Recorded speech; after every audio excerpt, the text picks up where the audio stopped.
अस्सलाम वालेकुम। उम्मीद है सारे दोस्त ठीक होंगे, सेहत भी ठीक होएगी। माशाल्लाह गंदम की फसल बहुत खूबसूरत हरी भरी खड़ी आ।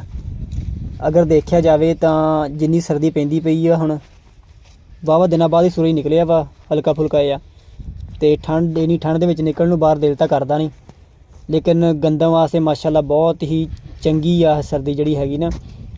इंसान तां कहंदा यार इन्नी सर्दी पई जांदी, लेकिन कुदरत दा करिश्मा वा कि एक गंदम की फसल बहुत ज़्यादा काश्त हुई है, तो उत्तों जिन्नी सर्दी पैंदी पई आ कहंदे बहुत बेहतर आ वा यह गंदम वास्ते।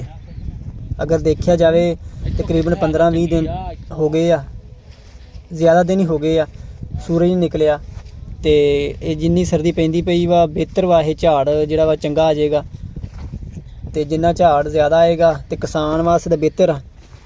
लेकिन अल्लाह जो बेहतर करना चाहे तो इस तरह ही हुंदा वा। जे उधरली साइड ते किसानां नूं हक नहीं मिल रहा उन्हां दा, खादां महंगे रेटां दे विच मिलदियां पईयां वा,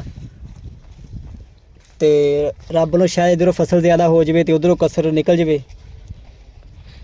खादां स्प्रेयां चाहे जिन्नियां मर्जी महंगियां हो जाण, लेकिन किसान आपदी कोशिश तां करदा ही रहिंदा वा। ते शायद अजर इसे हिसाब नाल मिल जाए इंसान नूं, किसान नूं, कि जिन्नियां महंगियां चीज़ां लैके पा रहा वा।